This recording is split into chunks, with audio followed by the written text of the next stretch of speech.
What's up, my Central Unit Galaxy? It's the Central Man here, so back again with another episode of the MCU Movie Review series. So today I'm reviewing the third movie of Phase 2 of the MCU, that is Captain America 2, The Winter Soldier. This movie was released in March of 2014. I saw this movie at the time in cinemas. I was like 19, soon to be 20 later on in the summer of that year. I saw it with my friends. It was a good movie.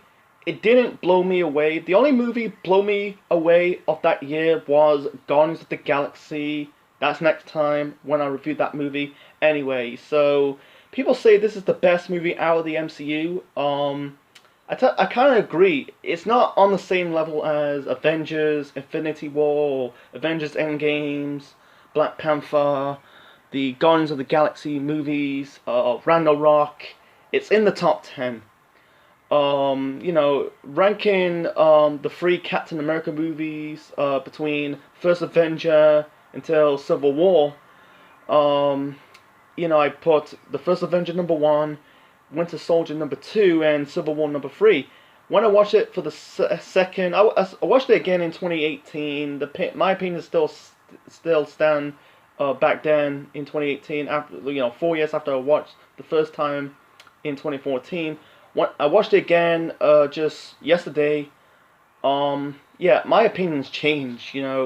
This is the best out of the three Captain America movies. Winter Soldier's number 1, First Avengers number 2, and Civil War number 3. Don't get me wrong about Civil War. It wasn't a terrible movie. Don't get me wrong. It wasn't great. It was a decent movie. It was fun to watch. That's another future MCU movie to review for another time when I get to Phase 3.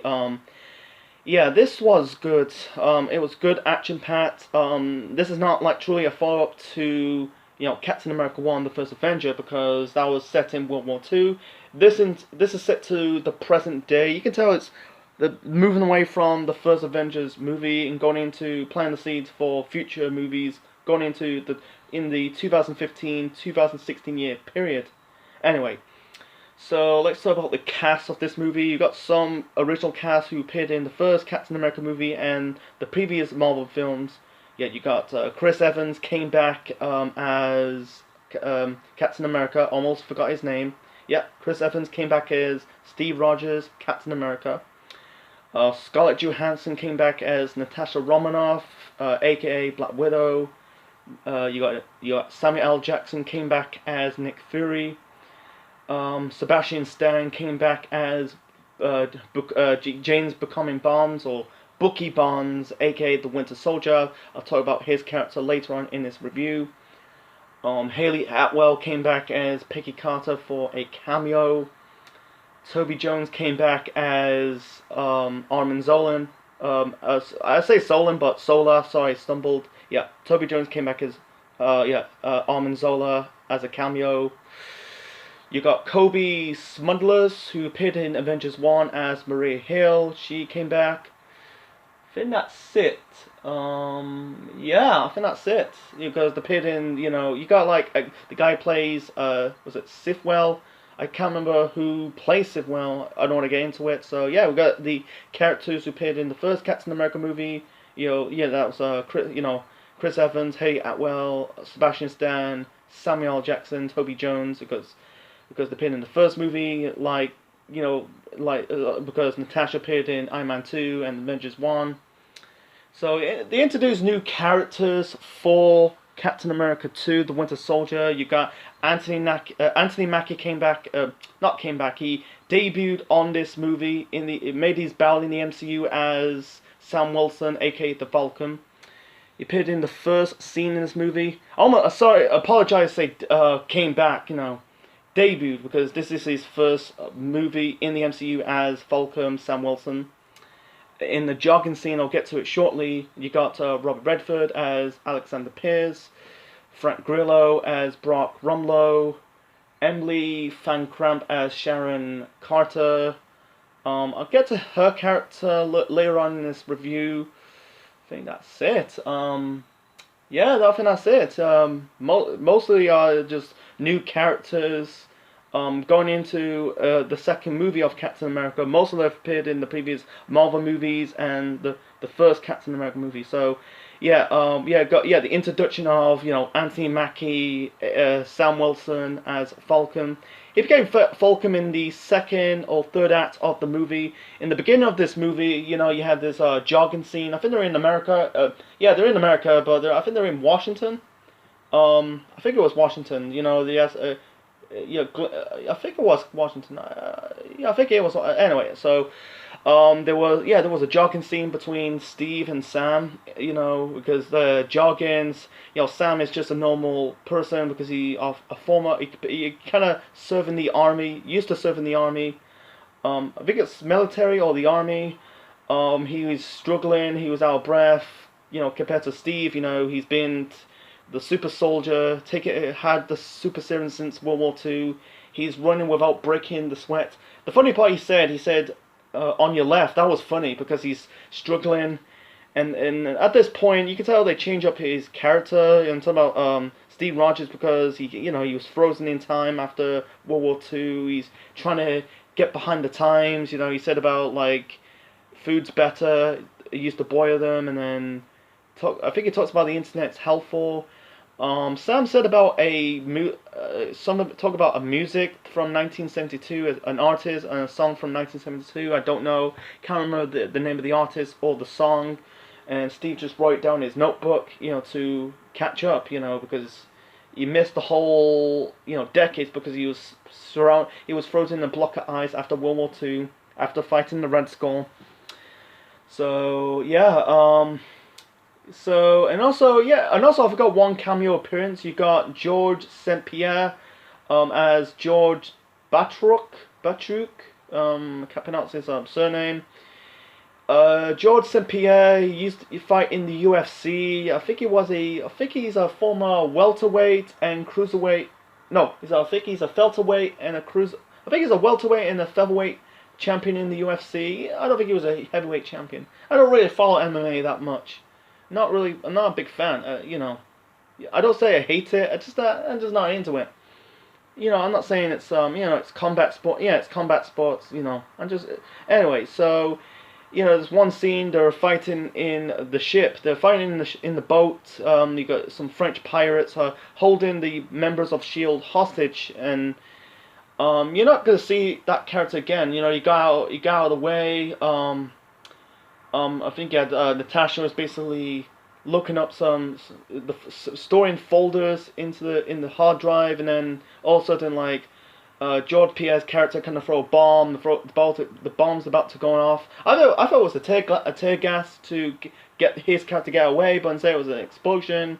They got him covered just in the nick of time, and then you never see him again. He appeared in an interview segment because Shield arrested him. I think they got him in Algeria. And then I think it's an interview segment if you've been arrested, they conduct an interview to confess. And then you never see George Pierre's character or George St. Pierre characters ever again. Sorry, you don't see that character ever again. I understand why they did that. You don't see more of that character. I understand George St. Pierre is not really an actor. He's an MMA fighter compared to Ronda Rousey, he's an actor / MMA fighter. And soon to be a pro wrestler. That's another story for another time. Yeah, you got Frank Grillo as Brock Rumlow, who'll be Crossbones. Sorry, can't pronounce his name properly. Crossbones. Sorry, I stumbled. Anyway, so Frank Grillo, fuck, he's a badass. He's appeared in I think he appeared in multiple big movies. I watched a show on Netflix called Kingdom. It's an MMA fight drama show. It's basically, he's a owner of a gym. Go and check it out on Netflix if you haven't watched it. Anyway, he plays Brock Rumlow, aka Crossbones. He was already soon to be he by this haircut in this movie you can tell that he's a baddie. He's a decent baddie. He wasn't a best baddie, but he was a decent one. Yeah, that fight scene between Sam and Rumlow in the latter stages of the movie in the third act, but yeah, his character was badly burned. He was decent. He was fine. He wasn't great, but he was decent. He wasn't terrible as well. You got Alexander Pierce, played by Robert Redford. Not really big fan. Not Redford. Redford. Sorry. Not a big fan of. I'm not really. I'm not really. I don't really follow his work. You know, I think he was an actor in those 50s, 60s, 70s. You know, he's in his 80s right now. I think he's just retired. He plays Alexander Pierce. He kind of worked with Shield. Oh, by the way, the big motive and the big plot going into the story is, yeah, it was basically Hydra Intertrade Shield. Basically, I'll get to the swerve later on. He's a bad in this movie. You know, he's kind of like in wrestling terms. Heel means bad. He's a baddie, but that you could tell he was kind of like on a good side in the first act, and then I think in the second or third act of the movie, he was in his house, very in the dark with the Winter Soldier, and then he killed his maid, was Renata. She forgot her phone, and he said you should have always knock and shot her maid dead, and you could tell that's confirmed. He's the baddie. Redford's character in this movie, he was fine. He wasn't great. It wasn't terrible. He's basically a thumb in the middle villain. He's kind of like a middle tier villain of the MCU. He's not on the same level as a Loki or Thanos or Red Skull, Obadiah Stane. He was very underrated. Sam Rockwell, is Justin Hammer, Hella. List goes on and on and on. But he did okay. I think it was very weak in the I think in Winter Soldier and basically Civil War, they're weak on villains in the department. In the best villain out of the three Captain America movies was Red Skull. Anyway, so yeah, the most memorable scenes in this movie has to be the elevator scene. The lifts. We call it a lift in the UK, so I'm gonna call it the lift. So the fight in the lift. And then you got guys who's basically working with Shield, but in reality they're working with Hydra. That's the big, and also the biggest buzzword in this movie is trust. It's trust. So, you had Cap saying like, before we started, do anyone wants to get out? And then he's beating out the baddies in the lift. I know that Cap's gonna win. They did. I don't know. They're trying to replicate this scene in Endgames in the time traveling sequence. You had basically Cap whispering in Sifwell's ear, "Hell, Hydra." That was in 2012. This was like 2 years earlier, before Winter Soldier. Anyway, the fight scene was memorable. You had let's talk about the cameo appearances. I talk about George St. Pierre's cameo. And find out the Nick Fury was the one who organized this hijack between the Shield members and the French pirates. The cameo appearance of Haley Atwell as Peggy Carter. Because there's one scene like Cap or Steve. I'm gonna call him Steve, so it's gonna get a little bit confusing. But he enters like a museum and he gone into the Captain America exhibit bit, and then there was a kid wearing a Captain America T-shirt. And Steve is basically smile at that kid. Did the shh, not like a shh, like in a nasty way, because sometimes celebrities, they tend to be dicks. They treat their fans like shit. Not all, but some. But with Cap, he's just basically shh. He doesn't want to give attention. Give away. He doesn't want to he's not here to sign autographs. He just want to spend time alone in the museum. He's not the type of guy. He's into the sign up to become a superhero for the fame and glory. He's there to for truth, justice. He's there to help people. That's the whole point of a superhero. So he entered this bit. There was a scene like there was a film with Peggy Carter. I almost say Peggy Mitchell. The character from EastEnders. But so this was like 1953. A bit with Haley Atwell. Revised her role as Peggy Carter. Talked about like when Steve dies, he said she changed her life, saving the guy soon to be my husband, and also there was a scene like I think Steve met Peggy or really visited Peggy in the old folks' home. I did my research that The original post-credit scene for the end of Captain America 1 is basically Peggy and Steve meet for the first time since World War II. I think they scrapped it in the last minute, or not really scrapped it, they kind of moved it and put it in this movie instead of the end of Captain America 1. I think there's rumors like that scene is going to be depressing. They don't want to end Captain America 1 in a sour way because it's kind of true. But seeing like this character, it's kind of it had that real vibe going into this movie because there's a lot of people with family members, you know, their grandparents or the parents, the grandparents, the great grandparents suffering, you know, having and suffering with Alzheimer's and dementia, you know, because at this moment, you know, you get, hey, yeah, well, as old Peggy, she was in her 90s at the time in this movie, you know, wearing makeup, and I think that character probably had some basically with Alzheimer's and dementia. It's not really a sad thing; it's a bit of an emotional thing. She said about my regret is you never got a chance to live yours, you know, because I think, basically, in the end, in the final scenes of Captain America 1, I think Peggy asked Steve for a dance, you know, a date. You know, in the final word in Captain America 1, Steve says, "I had a date," and then, so yeah, you can tell like it's not like it's not like Steve, you know, he still thinks of Peggy. You know, I'm trying to say. Sorry, I'm kind of stumbling on my words, but I think Steve still thinks of Peggy to this day, you know, before she died in Civil War, but it's not like, wow, she's still alive, I'm going to visit her. I think, like, off-screen, visit her week by week, you know, on a consistent basis, you know, occasionally. It's not like, you know, they just say, basically, they met for the first time since World War II, no. Yeah, I think the old Peggy said the only thing to do is start all over, and I think Steve did that in Endgames, you know, going back in time, meet Peggy, you know, did that dance they never had, you know, after World War II, you know, to close out Avengers Endgame. So because he never lived his life, because he was, you know, he was frozen in a block of ice in the Arctic for the last 70 years. He came to the present day in 2011.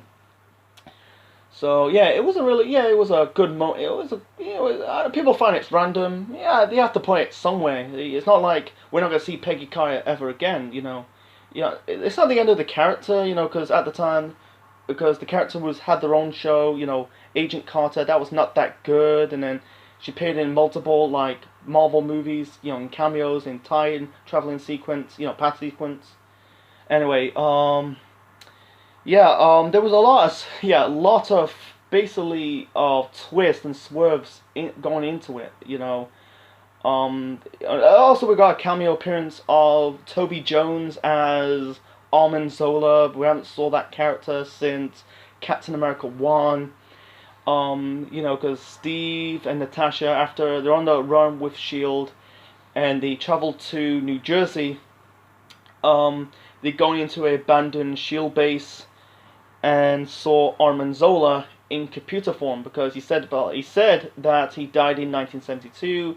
He brought up Steve and Natasha's the years when they're born. Steve was born in 1918, and Natasha was born in 1984. And it's really funny that Scarlett Johansson was born in that year. So that makes I think in that movie, because Chris Evans is like he's 40 this year, so back then he was about in his early 30s in 2014 when this movie was out.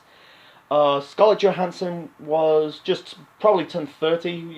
She will be 30 later on in the year, so she was being her late 20s. Anyway, so and also he corrections Cap because he said he's from Germany. You know, because he's German. He works with the Red Skull with Hydra. But Zola says he's from Switzerland. He's Swiss. And also, yeah, the lot of swerves into this movie, like because Shield, you know, was founded by Peggy Carter. They are working with Hydra all this time, or basically in cahoots with Hydra, you know, all this time. It's not like they're like all of a sudden they're baddies, Shield. No, they're just basically working with Shield all that lot all this time. That was a good swerve. They're not the baddies. Otherwise they'd be fucking evil. And America would be a fucking most dangerous place in the world in the MCU. No, fuck that. So anyway, so yeah, Shield really blast a missile in the abandoned base in New Jersey. Basically, Cap, Steve and Natasha basically reach cover, and think that was it blew up the base. They thought like they're dead, but they survived. As for the Armin Zola character, he came back in Agent Carter because it's very funny. That's a bit of a kicker because he's been working with Shield all this time. He was working with Shield. First off, he's working with Hydra, with Red Skull, and then, and all of a sudden he's working with Shield this time. First he's working with Hydra, all of a sudden he's working with Shield. I don't want to get into it, I don't even watch the show of Peggy Carter because it's nothing to tune in, because at the time the CW shows were getting good, with Arrow and just Arrow at the time, because 1 year later they did Flash and Supergirl, and then in 2016 they did Legends of Tomorrow. Sorry, stumbled. So yeah, there were lost words in this movie, including the death of Nick Fury. Nick Fury, the Shield guys kind of double-crossed Fury because he was the director of Shield. You got the guys who self-proclaimed, you got self-proclaimed police officers trying to ram him down, trying to shoot him down in the road, but he managed to get away. He suddenly went to Steve's apartment. He kind of like trying to keep it low and down because the place was bugged, and he suddenly got shot by the Winter Soldier, and then Nick Fury died in hospital. He died in the surgery table, and then all of a sudden later on in this movie, he's alive in the it's a down below bunker base because Shield because they're not really. I'm guessing Maria Hill is no longer part of Shield because in the end he's working with Stark's Industry because Shield is in all shit. I'm guessing it's out of business. I'll get to that a little bit later on. So yeah, it's a shock, and then see Nick Fury getting killed in the in the end of the first act, going into the start of the second act, and then later on in the movie he's alive. Yeah, he suffered like a spine injury, collarbone injury, collapsed lungs, an injury to his liver, hell of a headache.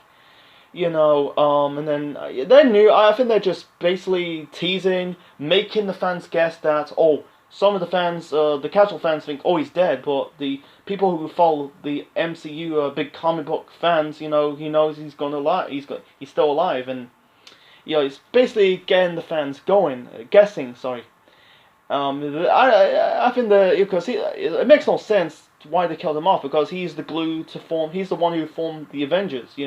There's no way Nick Fury gets killed off in Phase 2. He got blipped in Phase 3. I think he's still in contract because I don't know. I think he was. I don't know. I don't know how old his It's very funny that Samuel L. Jackson is still he's old, but he didn't look old. I think he's I don't think he's he's still in good shape. He's fit, but he's not like super jacked. But he's never like aged a bit. I think he's bold. That could be the reason because we don't want to see. I think he doesn't want to see like people who watch his movies. See like his hairs turn grey and lose and bolden like same as The Rock. The reason why I think at the time when he shaved his head because he was getting bald. That could be the reason. It's just like the same as Chuck Norris. Chuck Norris, he doesn't age a bit. He still look like he's in his like 40s and 50s. I think he's in his 70s, soon to be his 80s. Because at the time, Samuel L. Jackson was in his 60s. Anyway, another shocker was basically the who is the Winter Soldier. He's basically shoot down Nick Fury. Self-proclaimed killed him, but he had they had the fight on the road. They had the fight between Winter Soldier and Cap in the road, and then the Hellcarrier was good. The choreograph in the fight scenes in this movie was perfect. It wasn't like botchy. It wasn't like fake. I know it's not real the punches, but didn't make it look like fake. It was good and intense, you know. When like Cap removed his face mask and they find out it was Bucky Barnes, and then say Bucky, and Bucky says, "Who the hell's Bucky?"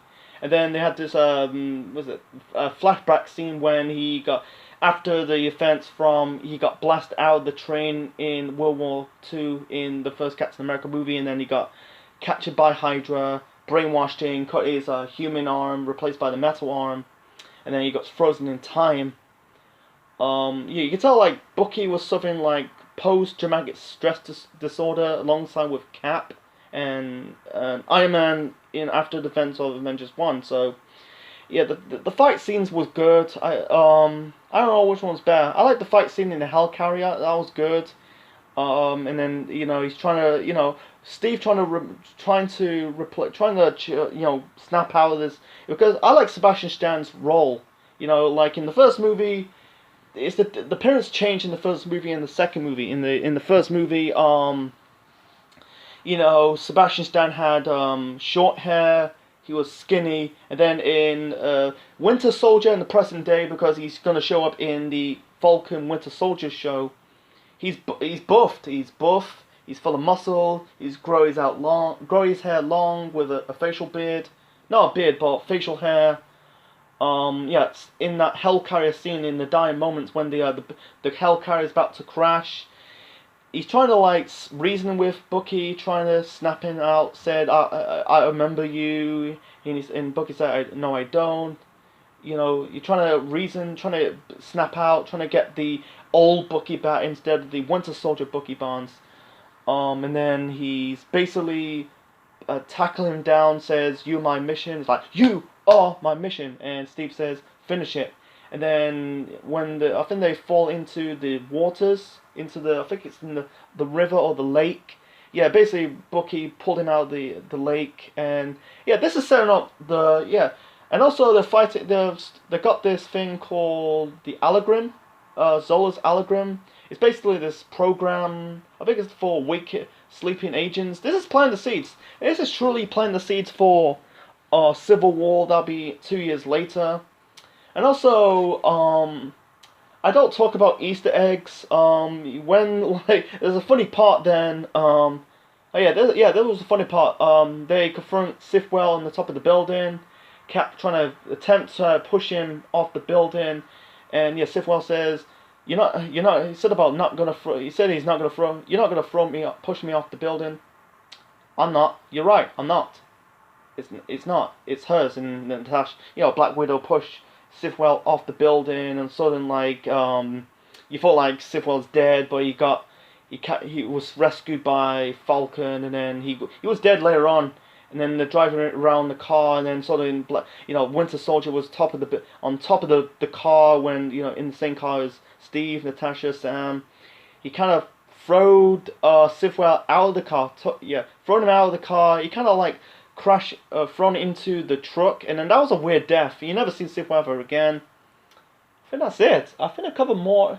And also like in the end of Pierce's time.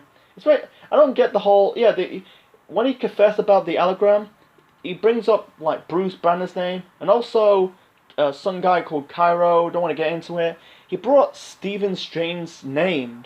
Stephen Strange. It's soon to be Doctor Strange. This is 2 years before the movie, because Doctor Strange was I think it was in the autumn of 2016.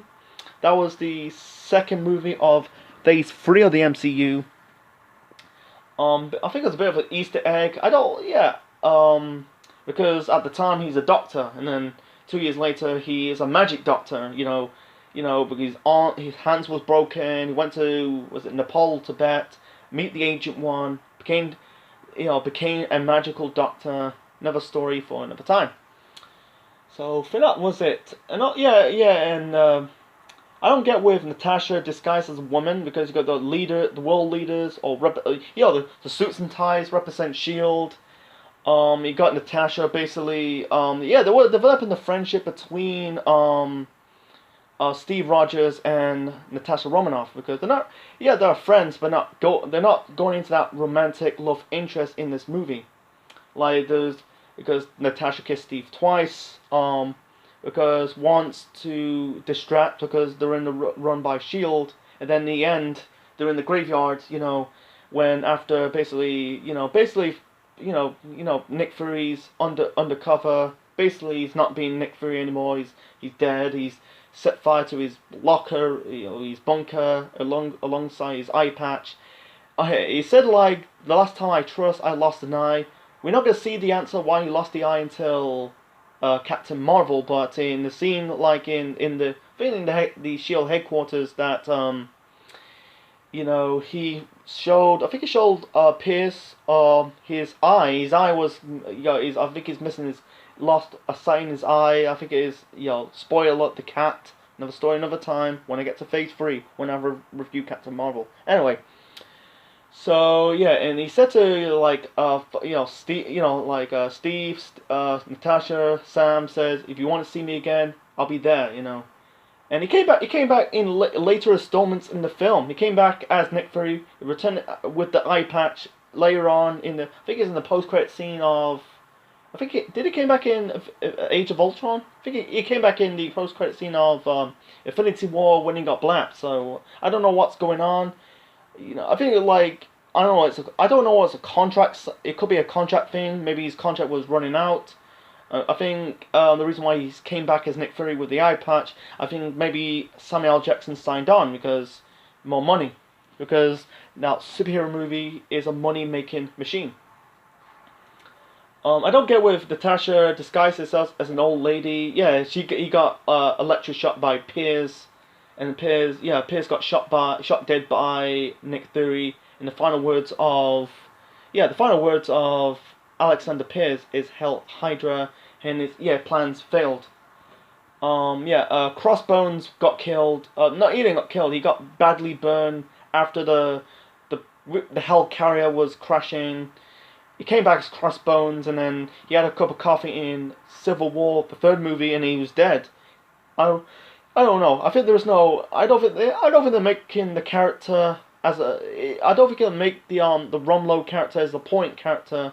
I think the story has run its course. He might came back in time traveling sequence. Who knows? But like Yassine, not Jensen. From Iron Man 1, he came back in the New Year's time sequence in Iron Man 3, before he met Tony in Afghanistan, got kidnapped by the Ten Rings. Anyway, but that's it. I think that was it. Yeah, they never pushed the love interest thing onto Steve Rogers. You can tell he's a ladies' man because he kissed Peggy in the first movie, Natasha twice in the second movie. Once for distracting the guards, trying to escape, and then third, that was just a friendship thing. You can tell they developed the love triangle between not developed love triangle, but developed a friendship between Steve Rogers and Natasha Romanoff. They're not pushing a romantic love interest between Steve and Natasha. That's not working because Steve's heart belongs with Peggy Carter.